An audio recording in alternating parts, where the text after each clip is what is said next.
Vamos a orar, por favor. Acompáñenme a orar nuevamente. Mi buen Dios, se acerca el momento, o estamos en el momento donde tú una vez más comunicarás tu voluntad a tu iglesia, tu palabra. Y sé que hay muchos estorbos, sé que hay muchas cosas que nos distraen, comenzando desde el mismo siervo que predica, como las otras distracciones que tenemos, el calor,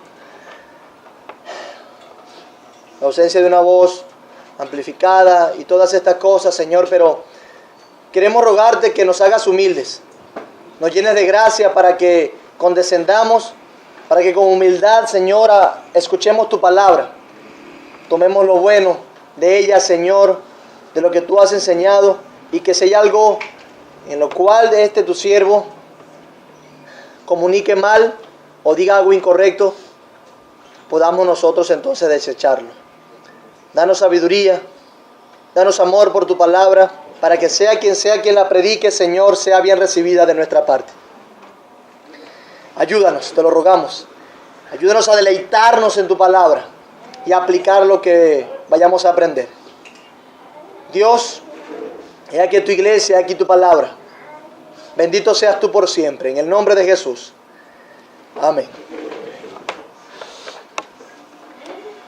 Primera de Timoteo, capítulo 5. ¿Todos me escuchan bien por allá? Oscar, ¿me escucha? Capítulo 5, versículos del 3 al 16. Dice así la palabra de Dios. ¿Estamos ubicados? Primera de Timoteo 5, del 3 al 16. Honra a las viudas que en verdad lo son. Pero si alguna viuda tiene hijos o nietos, aprendan estos primeros a ser piadosos para con su propia familia y a recompensar a sus padres, porque esto es lo bueno y agradable delante de Dios. Mas la que en verdad es viuda y ha quedado sola, espera en Dios y es diligente en súplicas y oraciones noche y día. Pero la que se entrega a los placeres viviendo está muerta. Manda también estas cosas para que sean irreprensibles. Porque si alguno no provee para los suyos y mayormente para lo de su casa, ha negado la fe y es peor que un incrédulo.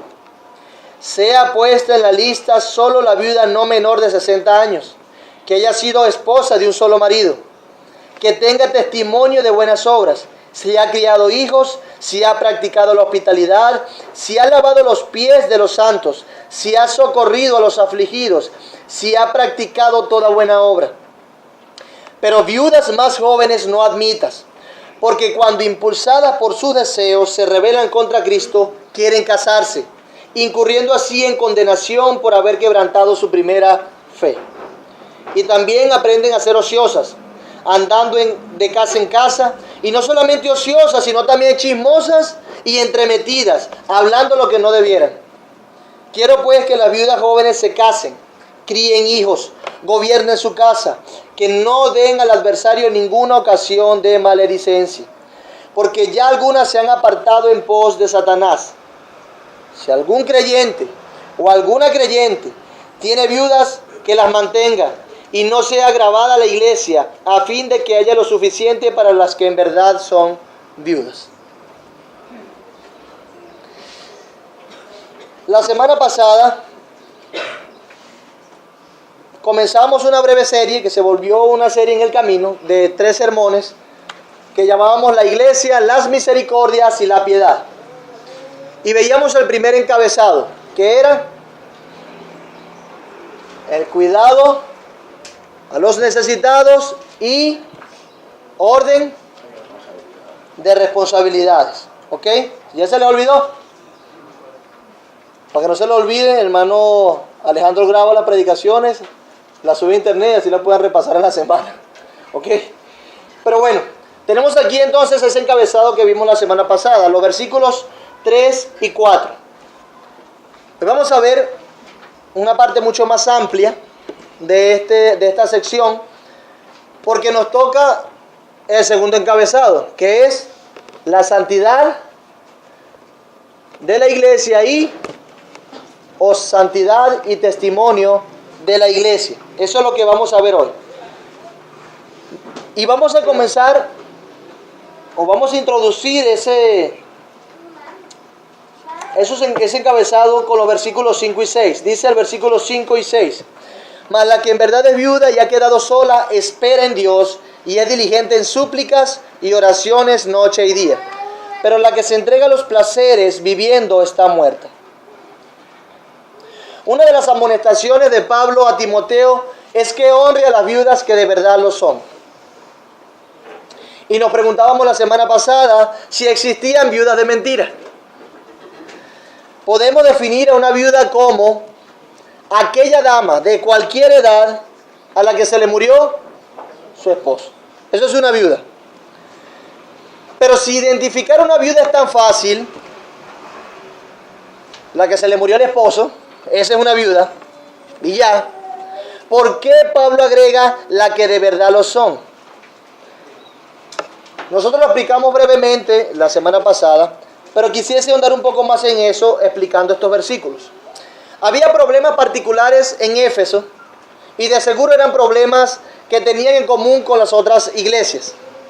Se había filtrado en las iglesias abusos de esta clase, de viudas que reclamaban sostén por parte de la iglesia aunque tenían nietos o hijos capaces de sostenerlas.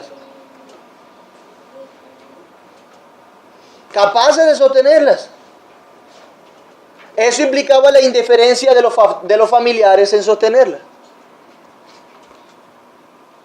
Se saltaba ese orden que nosotros hablamos la semana pasada, ese diseño que Dios estableció, y eso implica una deshonra para Dios y su iglesia.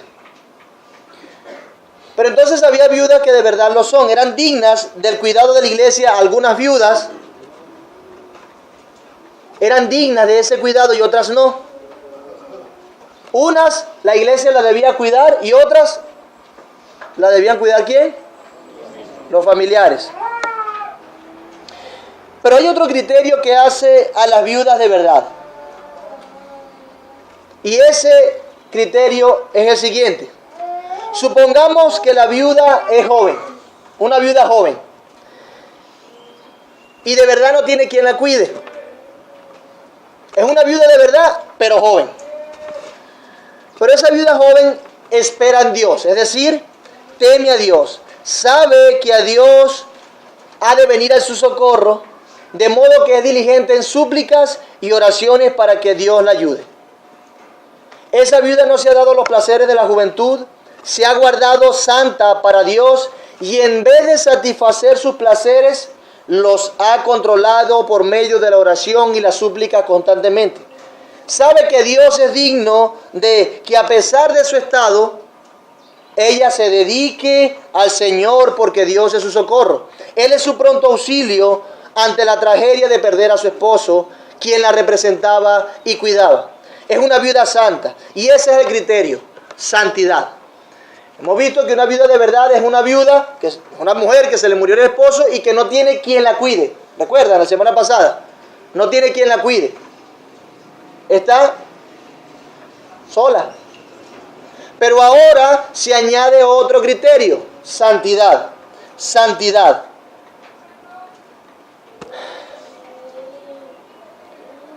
Ahora podemos ver o podemos imaginarnos otra viuda que no tiene quien la cuide, pero también es joven. Pero esa viuda que es joven, que no tiene quien la cuida, se da los placeres. En vez de tener una actitud correcta, casta, santa, piadosa, como la que ya expliqué, esa viuda joven aprovecha la oportunidad de darse a sus placeres, a malgastar, a vivir sus pasiones.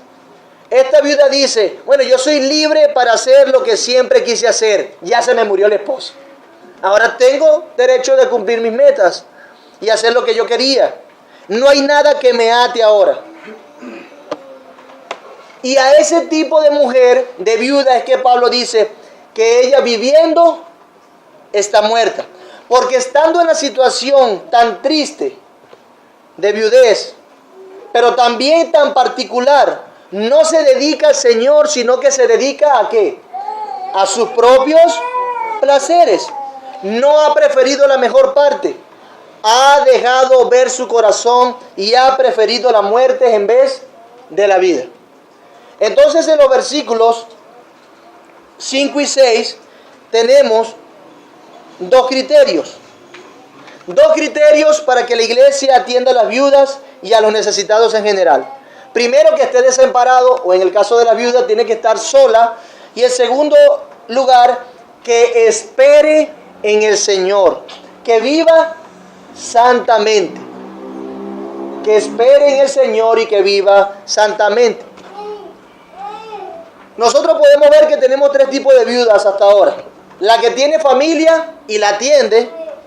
La que no tiene familia, que la atienda, pero espera en el Señor. Esa está en la lista. Y la que no tiene familia, que la atienda, pero se da los placeres. Esa, Pablo manda a qué? Cásese. Cásese. La iglesia no se va a hacer responsable de usted. Entonces, la breve explicación de estos dos versículos nos da la continuidad al segundo encabezado y al resto del pasaje, donde se detallarán los criterios más específicamente. Esos criterios, esos requisitos para que esas viudas sean añadidas a la lista de cuidado de la iglesia. A la lista de cuidado de la iglesia. Entonces, hasta ahora tenemos dos criterios: que esté desamparada, sola, y que sea una viuda que espere en el Señor, santa, casta, ¿ok? Entonces, después de la explicación de estos dos versículos, sabemos más o menos a qué se refiere con santidad. Una persona que ora, que espera en el Señor, que sabe que Dios es su socorro y en Él espera. Pero también dice, los versículos 7 y 8, nos dará también otra dirección en nuestro enfoque de este sermón. ¿Qué dicen los versículos 7 y 8? Manda también estas cosas para que sean irreprensibles. Porque si alguno no provee para los suyos y mayormente para los de su casa, ha negado la fe y es peor que un incrédulo. Palabra fuerte es esa, ¿verdad?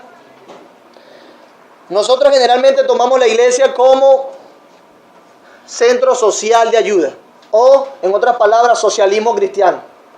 A todos se debe ayudar, sin distinciones. Pero Pablo nos está enseñando otras cosas acá.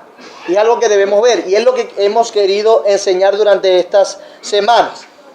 Dice un comentarista que la irreprensibilidad tiene que ver con la santidad.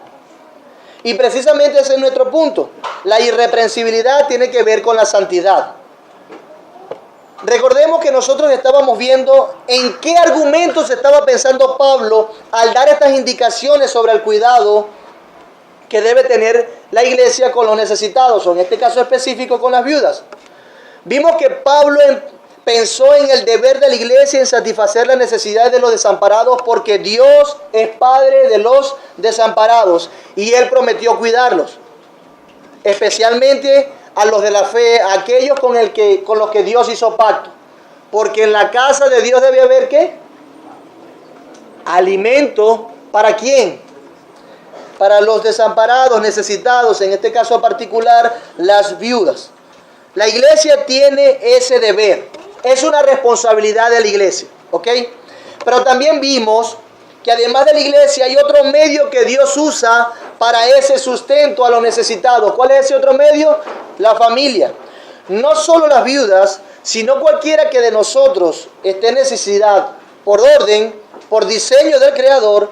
Los familiares estamos llamados a cuidar de los nuestros, y eso es bueno y agradable delante del Señor. ¿Lo recuerdan? Pero nos enseña ahora de la santidad. Hay que guardar este orden, mi amado hermano, que Dios estableció con respecto al cuidado de los necesitados, para que seamos irreprensibles, para que seamos santos. Dice el versículo 7, manda también estas cosas para que sean irreprensibles. Preguntémosle al pasaje, es sencillo. ¿Qué cosas debe mandar Timoteo? La que ya nos está diciendo, ¿verdad? Y lo que nos enseña el resto de la carta. Lo que hemos visto y lo que vamos a ver. Y estas cosas específicamente tienen que ver, como hemos titulado esto, la iglesia, las misericordias y la piedad. Manda que las cosas se hagan así. Y si somos específicos, tiene que ver con el cuidado de los necesitados y la manera de hacerlo, los criterios que hay que considerar. ¿Ok? Eso es lo que Timoteo debe mandar para que ellos sean irreprensibles. Pero una buena pregunta también que podemos hacer al pasaje es: ¿quiénes son esos irreprensibles, Pablo? ¿Quiénes son los que van a ser irreprensibles? ¿A quiénes se refiere? ¿A las viudas?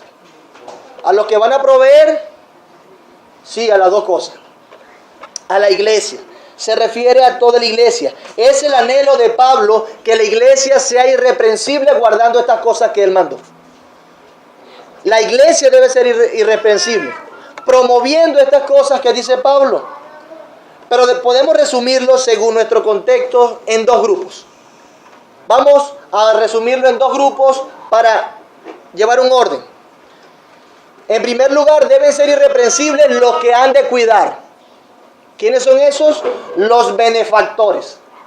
Y en segundo lugar, deben ser irreprensibles los que han de ser cuidados, es decir, los beneficiarios. ¿Ok? Resumiéndolo así. Toda la iglesia debe ser irreprensible guardando estas ordenanzas que Pablo está dando. Pero lo hemos detallado así para ir en orden. Y quiero comenzar con aquellos que claramente Pablo comienza. Aunque viene hablando de las viudas, y las viudas deben ser irreprensibles, santas, para que entren en la lista, también deben serlo los familiares y la iglesia. ¿Quién debe ser irreprensible en este asunto? Los familiares y la iglesia. La iglesia se mantiene en santidad cuando hace uso de los criterios que hemos dicho y los promueve. ¿Ok? Así nos guardamos irreprensibles santamente. No usurpando las responsabilidades y exhortando al cuidado según el orden que Dios estableció. Y amonestando o disciplinando cuando se incurra en alguna falta de este tipo. La iglesia se mantiene de una manera irreprensible haciendo esto, guardando estas cosas. Pero Pablo hace un especial énfasis en los familiares que han de proveer para los suyos. En el versículo 8, ¿qué dice el versículo 8? Porque si alguno no provee para los suyos, y mayormente para los de su casa, ha negado la fe y es peor que un... Palabras fuertes estas. Preguntemos en una lectura natural del texto. ¿Por qué debe mandar Timoteo estas cosas para que sean irreprensibles? Bueno, porque no hacerlo es un acto de impiedad. No da buen testimonio. De hecho, se constituye peor que un incrédulo aquel que no provee para los suyos. Y debo decir que no solamente se refiere al núcleo familiar. No, bueno, yo estoy proveyendo para los míos. ¿Saben cuáles son los míos? Erlis y Naomi. Ya, estoy cumpliendo. ¿Es a eso específicamente o nada más a lo que se refiere este versículo 8? Se refiere a algo más. Porque si alguno no provee para los suyos, general, y mayormente para los de su casa, más resumido, ha negado la fe. Ha negado la fe y es peor que un incrédulo. Es decir, la familia extendida también vale. También vale. Por eso habla de nietos. Por eso habla de hijos. Ya Pablo nos dijo que debemos aprender a ser piadosos primero con los de nuestra propia familia, ¿cierto? Y a recompensar a nuestros padres. Debemos entonces entender, hermanos, que no proveer para los suyos o para los nuestros es incumplir el orden de responsabilidades que vimos la semana pasada. Es un acto profano en vez de santo. Es un acto reprensible en vez de irreprensible. Esto es importante. Importante. Para aquellos que estamos llamados a cuidar a nuestros necesitados, no hacerlo sería no actuar santamente. Hermano, usted está pecando, pues, si usted no hace así. Aprendan a ser primero piadosos, dice Pablo. Tendemos nosotros a separar la iglesia o nuestra vida cristiana con lo que pasa en nuestras casas. Entonces nuestros padres nos dicen, porque ustedes son luz y oscuridad. ¿No se lo han dicho? No son venezolanos o están inmaculados. A mí me lo han dicho varias veces. Tendemos entonces a separar la piedad. O sea, si yo soy cristiano y piadoso aquí en la iglesia, ¿qué buen cristiano es tu hijo? Será ya, porque aquí dice la mamá. Y depende del nivel de intensidad que tenga la mamá o el papá. Se pone la cosa más grave. Entonces, tendemos a separar la iglesia de nuestra casa, pero Pablo nos enseña que somos santos en la medida de que cuidamos de los nuestros también. Es algo bueno.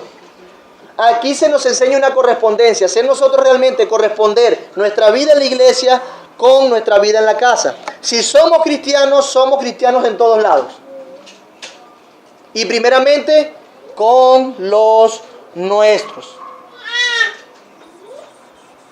Esto es tan importante que el no proveer para los tuyos, para los que están en necesidad, hermanos, te hace parecido a un incrédulo. ¿O no? No es parecido, te hace peor un incrédulo. Esto es un descuido que no podemos nosotros pasar por alto. Darnos el tupé de, bueno, no importa, es un descuido. No, es pecado. Esto es tan grave que Pablo pone este asunto porque no se estaría guardando el orden nuevamente y el nombre de Dios se vería comprometido. Porque Dios expresa su amor y su cuidado con nuestros familiares, con nuestros hijos, con nuestra esposa, a través de nosotros. Nuestras esposas, nuestros hijos, hablando de los hombres, cabezas de hogar, nuestros padres dan gracias a Dios por los alimentos y se alegran porque tienen algo que comer, porque Dios se lo ha dado. ¿Y se lo da a través de quién? Entonces posiblemente el nombre de Dios otra vez se ve comprometido cuando nosotros no somos fieles en sostener en nuestro hogar. ¿Ok? Entonces, no se estaría cuidando de los necesitados y nosotros estaríamos mal representando a Dios en nuestro papel de proveedores. Dios es proveedor, sí. Dios es fiel, sí. Entonces nosotros estamos llamados a comunicar ese carácter de Dios.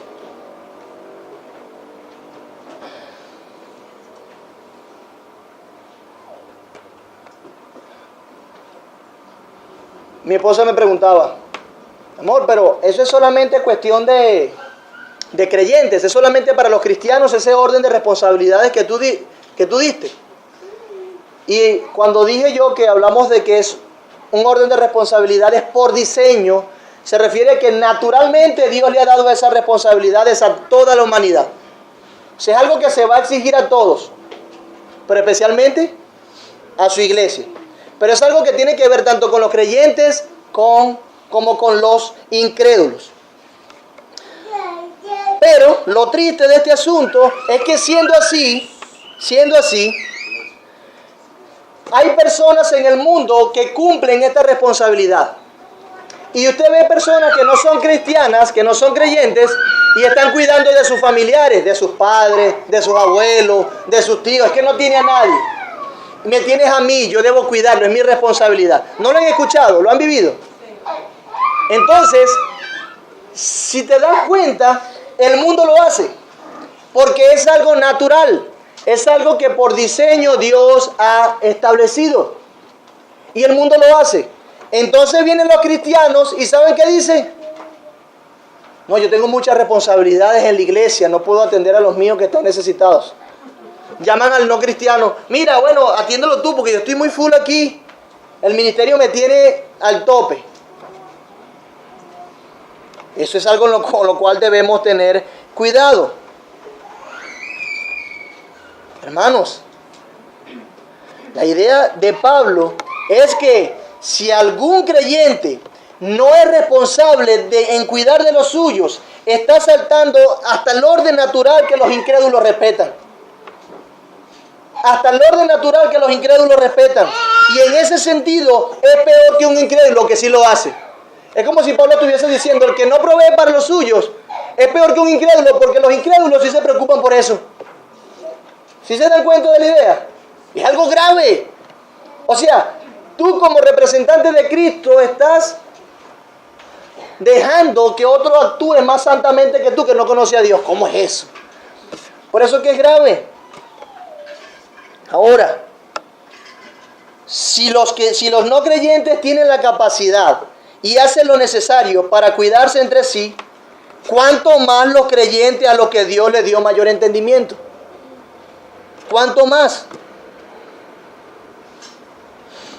Es tan triste que ni siquiera se hace como un incrédulo, sino que se hace peor que un incrédulo y ha negado la fe. No ha sido consecuente en lo que dice como con su actitud, con su práctica, y ha negado la fe. Todo lo que dice con su boca o lo que construye con sus labios lo derriba con sus pies, dirían por allí. Entonces, hermanos, debemos ser consecuentes. Debemos ser consecuentes.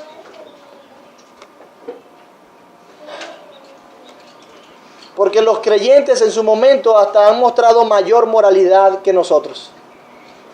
Y eso es triste. Eso es triste. Debería darnos vergüenza más bien a nosotros. Y eso es lo que quiere que piense Timoteo y los de esa iglesia al decir estas palabras. Nos debería dar vergüenza.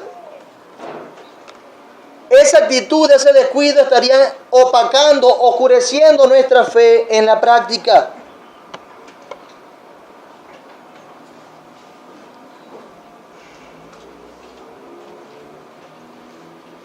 Si eso ocurre, hermano, la iglesia o aquellos que están encargados de proveer a los suyos dentro de la iglesia no estarían siendo irreprensibles, no estarían siendo santos.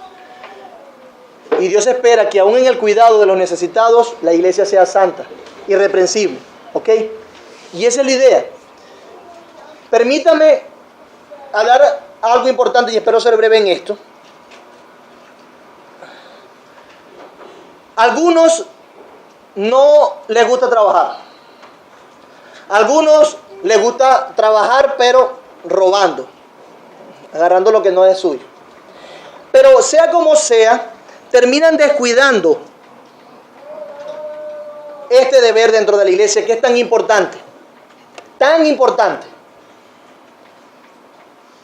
Y eso es algo con lo que debemos tener cuidado. Esa actitud pecaminosa de no hacer lo necesario para sustentar, para proveer a los nuestros, esa actitud pecaminosa no beneficia ni a su familia, ni a la iglesia, ni al nombre de Cristo. No da buen testimonio, como hemos visto. No beneficia esa actitud.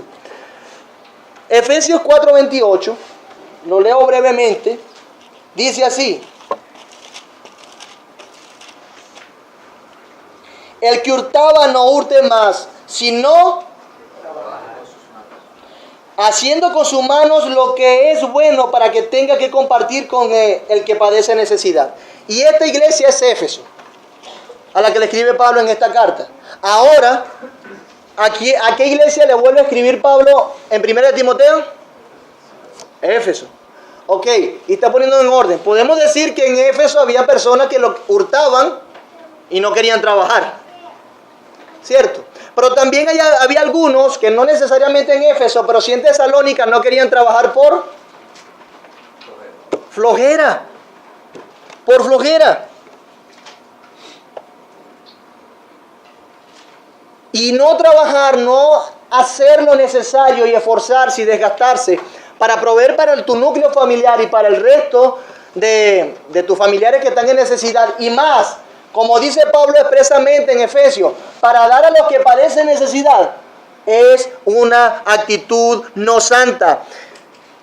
Y la santidad es el criterio y la razón y el propósito de cualquier cosa que se haga en la casa de Dios. Nuestra vida eclesiástica tiene que ver también con nuestro trabajo en ese sentido. Es profano el hecho de que nosotros seamos negligentes, descuidados, flojos para no proveer para los nuestros. Profano, grave, no santo, no comunica el carácter de Dios, que Dios trabaja. Sí, Jesús dijo: mi Padre trabaja y yo también tengo que darle. ¿Ok? Entonces, aquí ya pasé, miren, del teléfono a la hoja. Vamos aquí adaptándonos. Sí, entonces, hay cosas por las cuales Dios manda a trabajar. Y una de las cosas es que los creyentes deben ser ejemplo en el mundo. Aún en el sistema social, normal, moral, en la nación donde nosotros vivimos, si está llena de flojos, ¿la nación avanza? Esto es una sociedad que se va al piso. No estoy haciendo ninguna alusión al presente. Calme su conciencia. Pero es para ser ejemplo también. La iglesia promueve la diligencia. De hecho, en la Reforma Protestante, la vocación o la vocacionalidad bíblica se expandió. ¿Y sabe qué pasó con las sociedades y esos países? Avanzaron por esa mentalidad bíblica. Entonces, Dios espera que los creyentes sean ejemplos en esto, especialmente en mantener a los suyos a través del trabajo. Pero también, bueno, de hecho, vamos brevemente a Segunda de Tesalonicenses, por favor. Segunda de Tesalonicenses.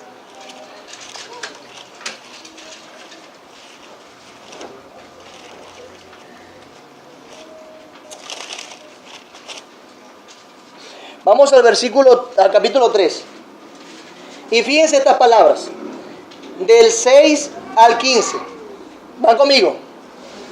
Pero os ordenamos, hermanos, en el nombre de nuestro Señor Jesucristo, con solemnidad, teniendo a Cristo como testigo, y con la autoridad del Señor Jesús, que os apartéis de todo hermano que ande desordenadamente.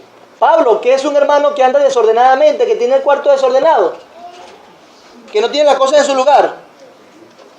Dice, y no según la enseñanza que recibisteis de nosotros, porque vosotros mismos sabéis de qué manera debéis imitarnos. ¿Imitarnos a quién? Los de Tesalónica, imitar a Pablo y a los que con él estaban. Pues nosotros no anduvimos desordenadamente entre vosotros. Nosotros teníamos todo en su lugar. Ni comimos de balde el pan de nadie, sino que trabajando con afán y fatiga día y noche para no ser gravosos a ninguno de vosotros. Pablo no quería ser gravoso a la iglesia de Tesalónica. Y precisamente en los versículos más adelante Pablo dice aquí también que si alguna algún creyente o alguna creyente tiene viudas, que las mantenga y no sea ¿para quién? Él es un ejemplo de eso, ¿ok? Entonces dice, no porque no tuviésemos derecho, sino por daros nosotros mismos ¿un qué? Un ejemplo para que nos imitaseis. Porque también cuando estábamos con vosotros ordenamos esto: si alguno no quiere trabajar, que no quiere trabajar, y la iglesia va y le da, y le da, y le da, y le da, y no quiere trabajar. ¿Es bueno eso delante de los ojos de Dios? No, es profano, porque él, de hecho, explícitamente dice que no quiere trabajar, que tampoco coma. Porque oímos que algunos de entre vosotros andan desordenadamente, no trabajando en nada, sino entremetiéndose en lo ajeno. A los tales mandamos y exhortamos por nuestro Señor Jesucristo, que trabajando sosegadamente coman su propio pan. Su propio pan. Y vosotros, hermanos, no os canséis de hacer el bien. Si alguno no obedece a lo que decimos por medio de esta carta, a ese señaladlo y no juntéis con él para que se avergüence. Hermanos, fueron disciplinados los que así actuaban, porque estaban actuando de una manera no santa, eran reprensibles. Y fueron amonestados, disciplinados, y hasta públicamente. Es algo sumamente importante. Entonces tenemos ese ejemplo allí. Un ejemplo que deben dar los creyentes, pero también debe ser un ejemplo de compartir con los demás. Ellos deben trabajar y deben abundar también en buenas obras. No os canséis de hacer el bien. Y eso implica que tengan cómo también beneficiar a los que están padeciendo necesidad. Deben ser ejemplos en eso, en cumplir ese principio, en todo esto. Pero no menos importante, es también, y aprovecho la oportunidad, porque fíjense que la irreprensibilidad se aplica en el libro de Timoteo a varias personas. ¿A quién se le dice que primero debe ser irreprensible? Luego a los, y ahora a las viudas y a toda la iglesia, irreprensibles. Porque es un orden. Y dice Hebreos, capítulo 13, manda el autor de Hebreos a que la iglesia vea el ejemplo de quién, de sus pastores, y seguirlo. En este sentido, ¿qué es lo que estaba haciendo Pablo en Tesalónica? Poniéndose como ejemplo solamente de enseñanza y de erudición, de trabajo arduo, duro, para sostenerse el mismo. Lo mismo pasó en Hechos 20, ese pasaje donde dice que yo he trabajado, aunque también tenía derecho, yo trabajé para no ser de gravoso a nadie y ser de ejemplo, para tener lo suficiente para dar a los que necesitan, decía Pablo, porque mejor es dar. Ese es el contexto. Entonces vemos cómo aquellos que anhelan el ministerio deben ser un ejemplo también en esto, de cuidar de los suyos. Por eso los requisitos del ministerio es que gobierne bien su casa. Y el gobierno de su casa implica que los cuide, ¿vale? Que les provea, que los mantenga y que lo haga bien. Los ministros, los que anhelan el ministerio, deben ser ejemplo aún en esto. Los oficiales deben ser ejemplo aún de trabajo y de proveer a los suyos para promover la santidad. Para que cuando estén dirigiendo, tanto el pastor como los diáconos, den ejemplo y no haya nada que los reprenda, que lo haga reprensibles delante del testimonio y la enseñanza de la iglesia. Eso es algo sumamente importante. Entonces,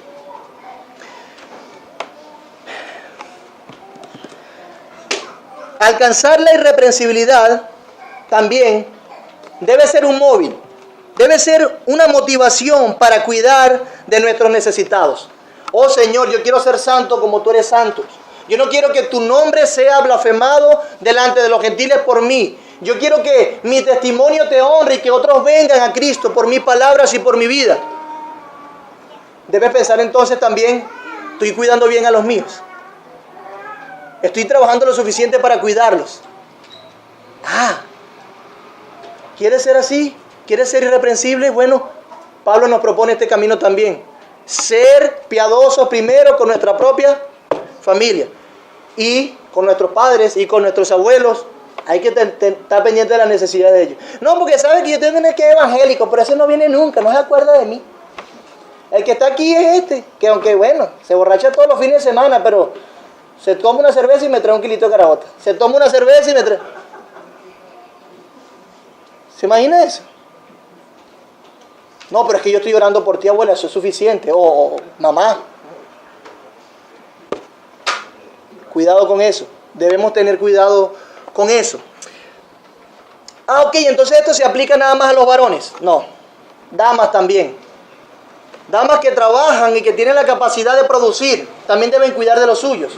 Versículo 16 de Primera de Tesalonicenses, capítulo 5. Si algún creyente o alguna dama que es creyente tiene que mantenga los suyos. De hecho, Reina Valera incluye a los hombres. La Biblia de las Américas solamente si alguna creyente dice, no dice si algún creyente, dice si alguna creyente, dice la Biblia de las Américas.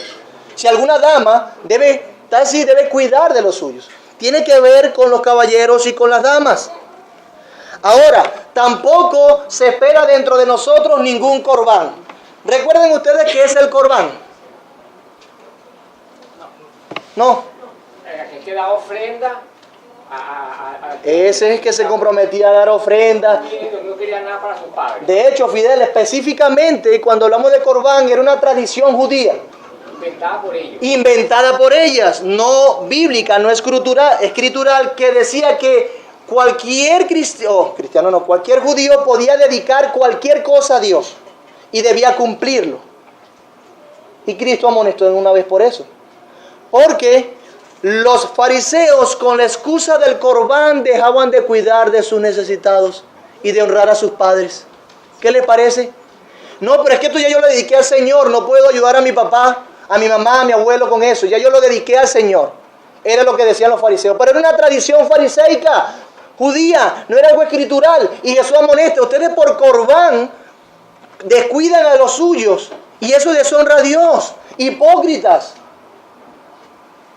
No, pero es que yo estoy dedicado mucho tiempo aquí, y esto, y lo otro, y dediqué. Hermano, organiza tu vida, establece prioridad y date cuenta de lo que Dios ha establecido. No vengas tú con una falsa piedad a decir o a excusarte por estar desatendiendo a los tuyos que están en necesidad. Ese era el corbán. Entonces aquí no cabe ningún corbán. Los proveedores, la iglesia debe comportarse santamente. ¿Cómo? Guardando estos criterios, promoviendo la verdad como columna y baluarte de la verdad, porque es casa de Dios, pero también es columna y baluarte de la verdad. Así la iglesia, como proveedora de aquellos necesitados que no tienen a nadie, se guarda en santidad. Pero también los proveedores, benefactores, se guardan en santidad cumpliendo estas responsabilidades y promueven la santidad dentro de la iglesia. ¿Ok? Pero vamos a pasar a las viudas, que tenemos una parte más larga acá. Las viudas, santidad de las viudas. ¿Recuerdan? Habíamos hablado de la santidad de las viudas. Deben ser santas también las viudas. Y aquí entonces entra, se va a hablar en más detalles las consideraciones para incluir a las viudas en la lista oficial de misericordia de la iglesia. Más en detalle. Versículos 5 y 6 nos dan a nosotros una descripción tácita y clara. Ahora los versículos del 9 en adelante nos van a describir más en detalle qué es lo que implica que una viuda espera en Dios, que es la que se debe incluir en las listas. Y quisiese aperturar un poco más una idea aquí, en estos 20 minutos que me restan. Un poco más una idea. Algunos comentaristas, incluyendo Calvino, dicen que esta lista de viudas no solamente era la lista formal de las viudas que se iban a atender, sino que era una lista que se hacía para involucrar a las viudas en el servicio oficial de la iglesia. Y es interesante porque algunos se inclinan a un lado o a otro, pero yo me voy por lo que dice Calvino. La vía confiable, ¿verdad?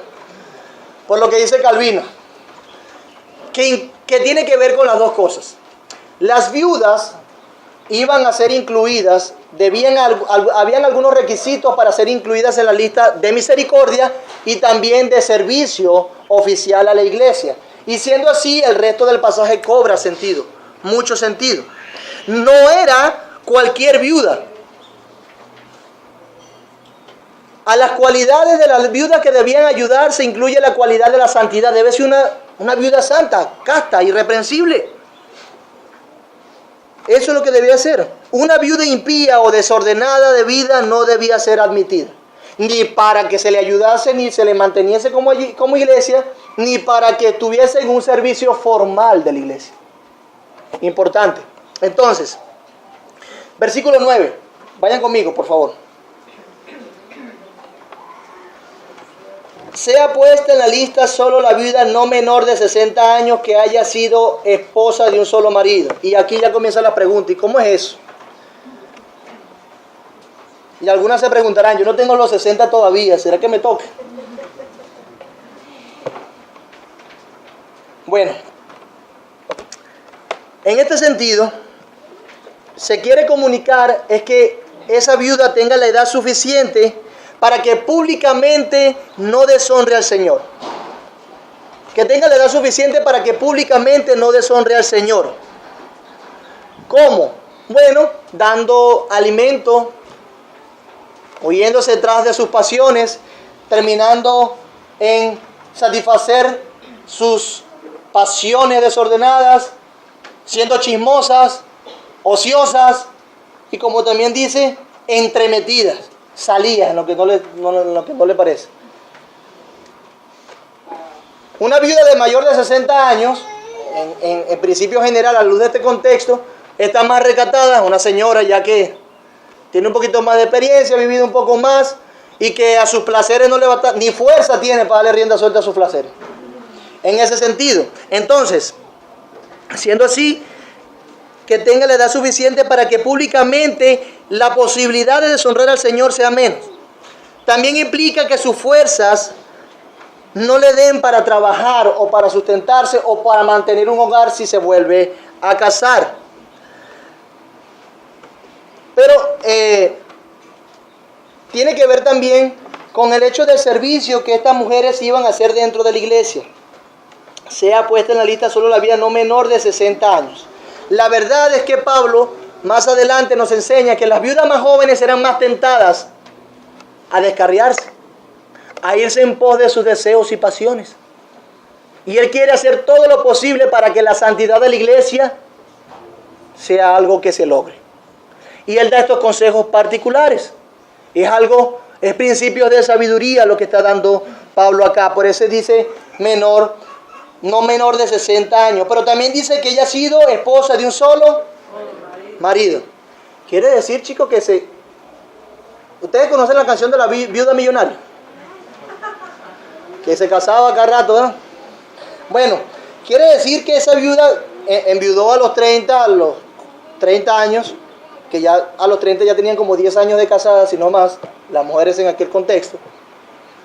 A los 30, y luego se casa y a los 40 enviudó también, no puede ser incluida. O sea que está prohibiendo Pablo el doble casamiento, las segundas nupcias.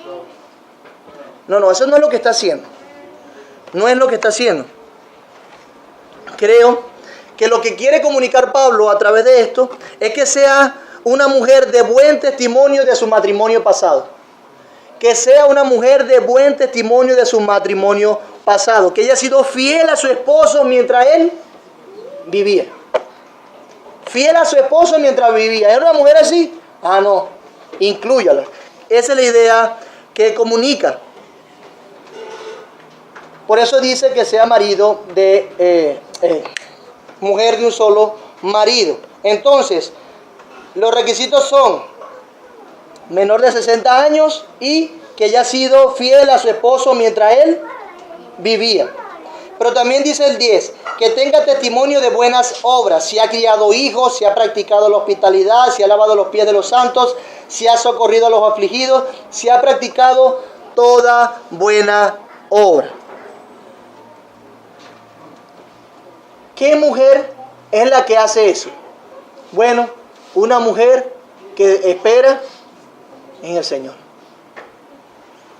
Que tenga buen testimonio de buenas obras. La persona que practica estas cosas, que tiene esta piedad, es porque ha esperado en el Señor y sabe que el Señor es su socorro. En otras palabras, si ha aprovechado el tiempo de su viudez para la piedad y la santidad. Esa mujer ha aprovechado el tiempo de su viudez para la santidad y la piedad. Sí. Bueno, inclúyela en aquella lista. Inclúyela ahí. ¿Para qué ha aprovechado su tiempo? Para servir al Señor. ¿Y para servir a quién más? A los santos. Que tenga testimonio de buenas obras, si ha criado hijos, si ha practicado la hospitalidad, si ha lavado los pies de los santos, si ha socorrido a los afligidos, si ha practicado toda buena obra. Confirmando así que esta viuda espera en el Señor. Confirmando así que espera en el Señor. Importante. Dice este versículo 10. Yo creo que cuando dice que tenga testimonio de buenas obras, lo que hace después es describir cómo es ese testimonio de buenas obras. Que haya criado hijos. Bueno, ¿y qué tiene que ver criado hijos con esta cosa? Tira uno. Es importante. Porque Pablo está hablando de una persona que a través del tiempo se ha capacitado para algo. Y si esta lista era no solamente para que se le ayudase económicamente, se le mantuviese, sino también para ser incluida en un ministerio donde deba cuidar de los afligidos, donde deba cuidar de los necesitados, donde deba visitar casa a casa para ayudar en las necesidades de lo de la iglesia, entonces debe ser una viuda con tacto. Una viuda que ha tenido la experiencia de ser misericordiosa con los suyos. No una viuda que sea despiadada, insensible. Imagínate una viuda, una mujer de esta ya O sea que hay mujeres que son matronas, ¿no? Y esas vienen y se presentan y son bien duras, son rígidas. Y más cuando nunca se han casado. Eso sucede.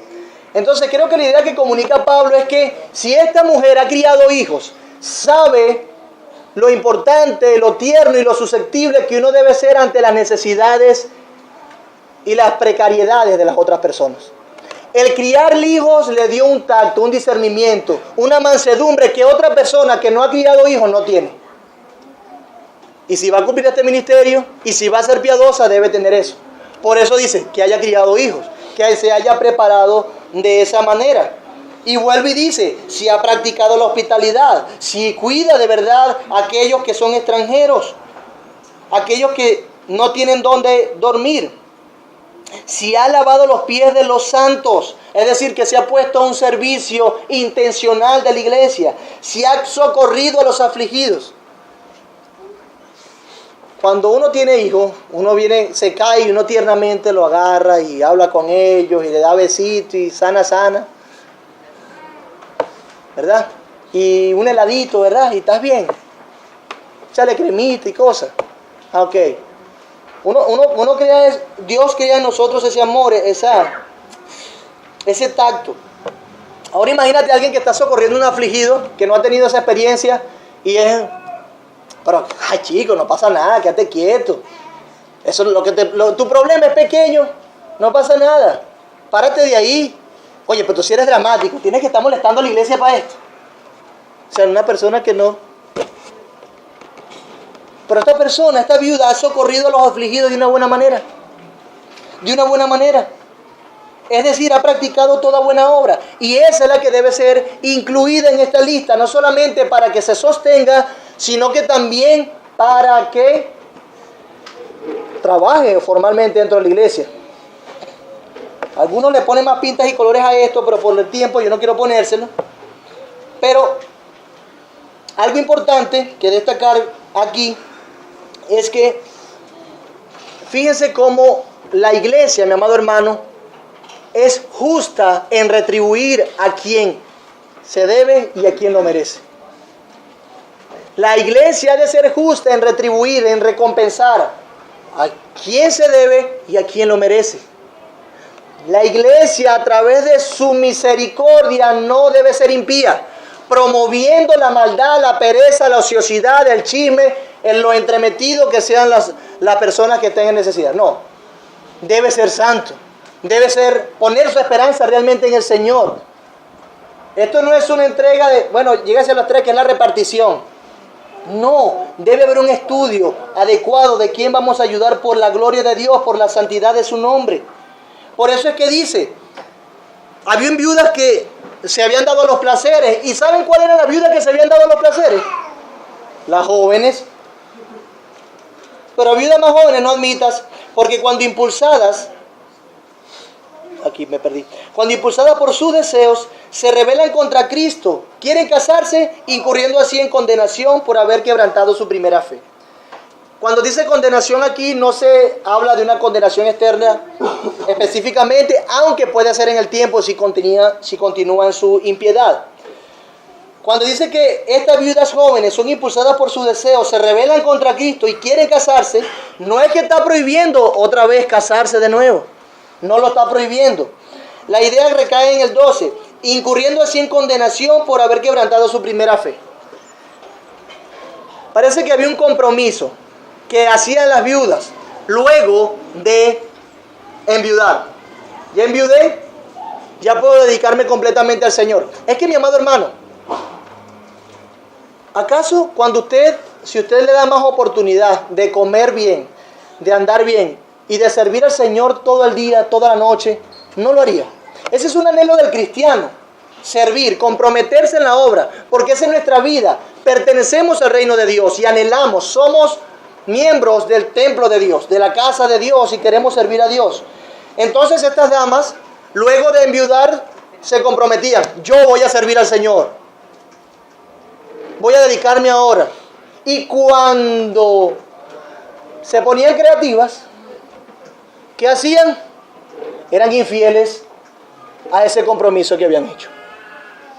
Y al ser infieles a ese compromiso, lo rompían y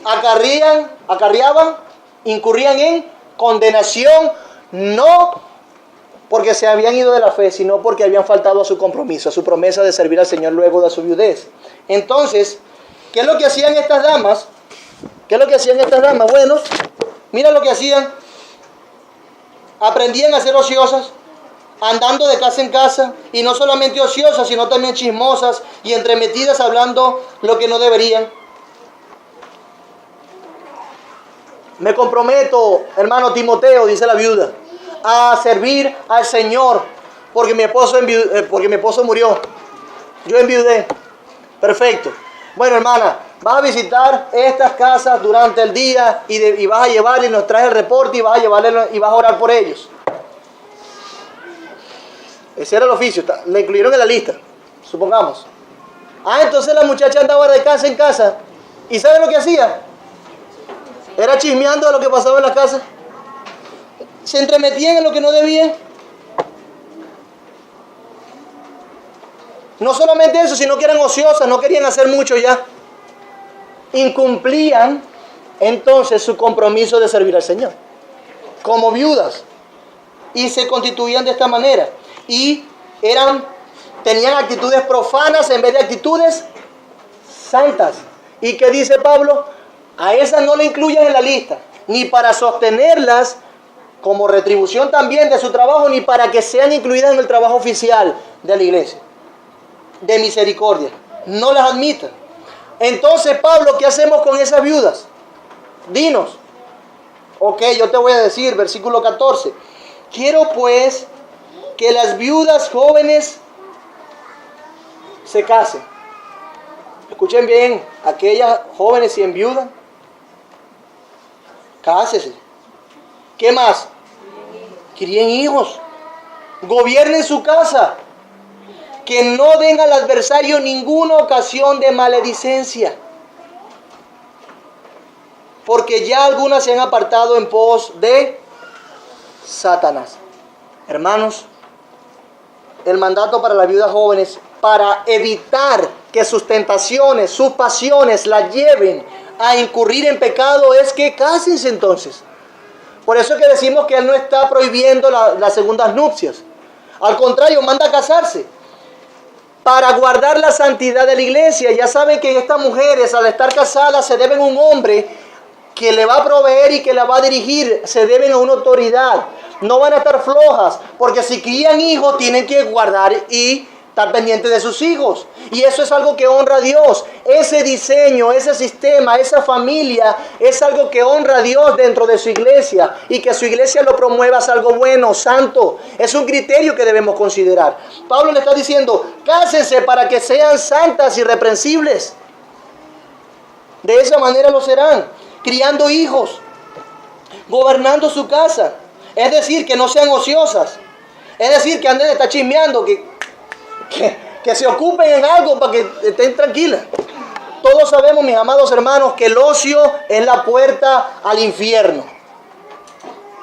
Si usted está ocioso sin hacer nada, por eso es que los millonarios tienen mucha plata para mantenerse, pero tienen mucho tiempo para condenarse. Vicios, cualquier otra cosa. Por eso es que la Biblia exhorta, y iba a decir algo de eso, pero no tengo tiempo. La Biblia exhorta que la gente trabaje y se busque algo que hacer para que no esté en ocio, porque el ocio destruye. Es impío, está mal. Si Dios trabaja, si Dios es un Dios diligente, ordenado, su pueblo también debe hacerlo. Debemos entonces evitar el ocio como debían hacerlo estas damas. Si ellas se casaban, criaban hijos, gobernaban su casa, ellas no iban a tener tiempo para estar chismeando y entremetiéndose. ¿No le ha pasado, damas que son recién madres, dicen, ay, yo no tengo tiempo ni para? ¿Le ha pasado? Entonces, igual hombres debemos tomar el consejo.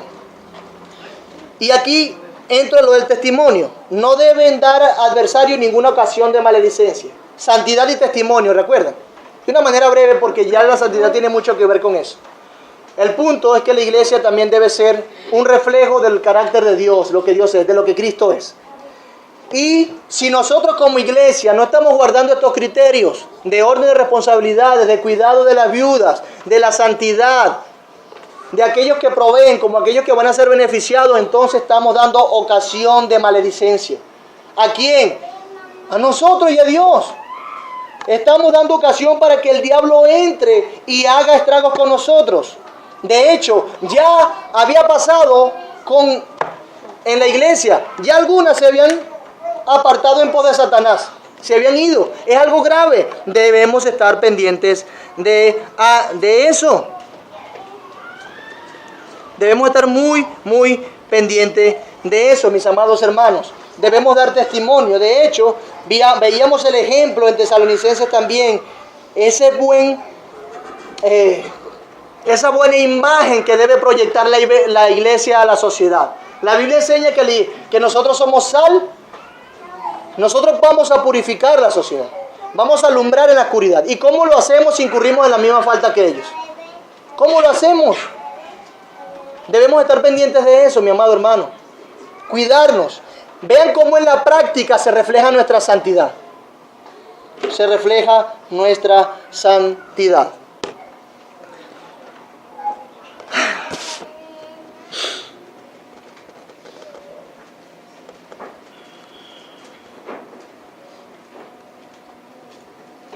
Recordemos que la ayuda a los necesitados no está exenta de buscar la piedad en aquellos que están necesitados. ¿Qué quiere decir eso? Bueno, promovamos la santidad. Hermano, ¿por qué estás así? Porque no he trabajado, porque me da flojera salir. Vamos a promover la santidad, que trabaje. No promueve tampoco la ayuda a los necesitados, la negligencia. No debemos ayudar negligentemente a aquel que no sea digno. Debemos ayudar más bien a aquel que de verdad lo necesite y que esté viviendo de una manera santa y haciendo todo lo que esté a su alcance para ser fiel a Dios. Hay límites en esto, evitando la impiedad en la casa de Dios. Esta es la casa de Dios. Importante, mi amado hermano. Con esto termino. Hermano, pero yo debo entonces descansar todas las ayudas que tenga por la iglesia, con lo que quiera ayudar o preguntar. Sí, debe preguntar. Yo creo que es bueno preguntar, pero con estos criterios que hemos dado ya tenemos luz para que nosotros no vayamos a promover el ocio, la reprensibilidad dentro de la iglesia, cuando, oye hermano, ayúdame, y tú sabes que la persona no está haciendo nada. Más bien debes, entonces, a la luz de lo que dice la Biblia, ayudarle espiritual y económicamente si es necesario. Porque estamos hablando de un punto de vista institucional, formal como iglesia, hay una lista, pero yo ofrendo para eso, y es verdad que nosotros ofrendamos para eso, pero que en el diario vivir, me enteré que el hermano tal tiene necesidad, tiene esto. Bueno, siempre es bueno que evalúes esas cosas. Siempre es bueno que evalúes estos criterios. Desde el punto de vista institucional, como desde el punto de vista práctico como iglesia. Si tiene alguna duda, pregunte. Pregunte, que los oficiales de la iglesia le podrán ayudar. ¿Ok? Ahora, ¿qué pasa con las viudas que tienen sostén? Si tiene sostén, lo mejor que puede hacer esa viuda, y es joven, cásese. Y no me refiero a sostén a los brasier, ¿no? Perdone si pensaron en eso. De verdad, estamos hablando que tienen capacidad de mantenerse. Si tienen capacidad de mantenerse, entonces que se dedique al Señor, que sirva, que sea incluida en esa lista, pero por piadosa, por santa, para que cumpla su ministerio, que sea reconocida por buenas obras. Pero si es joven, lo mejor que puede hacer es, así tenga platica, ¿oye? Así tenga platica, para mantenerse. Quizás tiene una herencia, si él es como la vida millonaria y tiene plata, debe entonces o casarse o dedicarse al Señor. ¿Ok? Todas estas cosas nos llevan a pensar en detalle en las implicaciones del sacrificio de Cristo, mi hermano. Todas estas cosas nos llevan a pensar en detalle cómo en la práctica nosotros debemos llevar una vida casta, santa. ¿Pero por qué debemos ser santos? Porque Dios es santo. ¿Y cómo Dios reivindicó su santidad? En la cruz del Calvario. En la cruz del Calvario, mi amado hermano. Porque Cristo murió. Nosotros fuimos ahora justificados y santificados. Pablo le llama a las iglesias que le escribe los santos que están en... Somos santos, nos dirían a nosotros, los santos que están en Maracay, los de Nueva Vida. Siendo así, hermanos, tiene esto mucho que ver con el sacrificio de Cristo. La piedad tiene que ver con Él. Por eso debemos recordarle como le vamos a recordar hoy, a través de la participación de los elementos. Por eso les ruego a los que van a ayudarme, a Rafael y a Javier, que vayamos repartiendo los elementos. Porque es un muy buen momento para que nosotros, a través de estos elementos, sensorialmente, con nuestros sentidos, experimentemos.